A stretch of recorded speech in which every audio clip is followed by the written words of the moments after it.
UFC superfan here.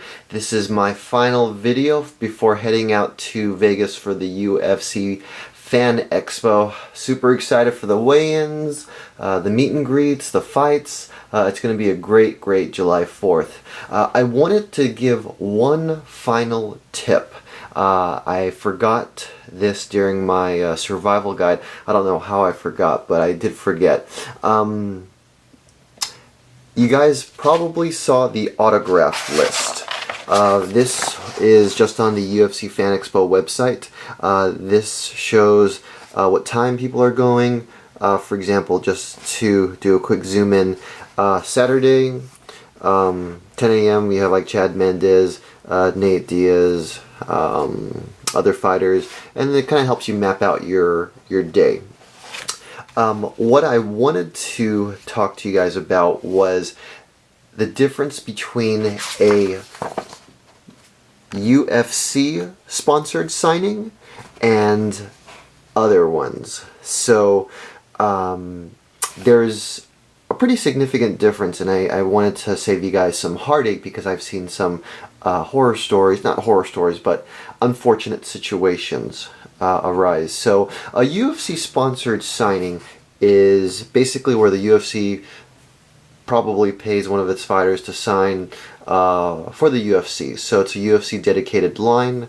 It's very structured, very regimented compared to another sponsored signing. So if you look at some of these other ones, Nate Diaz, he's in booth 1454.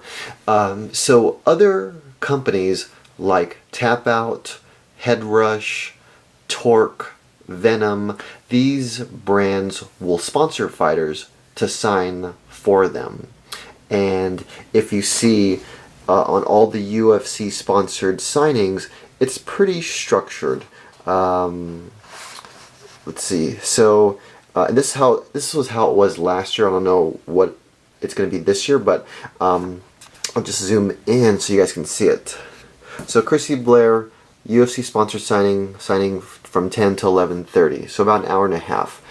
UFC sponsored signing lines or autograph lines will basically cut the line off at around 60 to 70 people to make sure that every person in that line gets an autograph in that allotted time.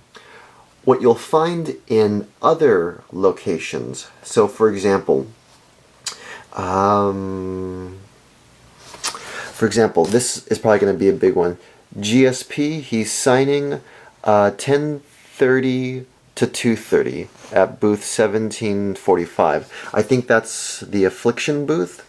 What happens with these lines is that there's no kind of structure. I mean, there's a basic structure, you wait in line and get your autograph, but if you are in line, you're not guaranteed an autograph. So I've seen people line up at, for example, 10:30, expecting to get a picture and an autograph with GSP. 4 hours later, they cut off the line because GSP walks away and go signs at another booth. So that sucks. But it's just something to be aware of when you do go into these other lines. There's no guarantee that you'll get an autograph, so just be aware of that. On the positive side, a lot of these different booths will have multiple fighters. So let me take a quick look at some of these. Okay, so this is a good example. Right here you have Miesha Tate and Forrest Griffin both signing at booth 1454. Like I said, it's probably Affliction or Tap Out or one of those.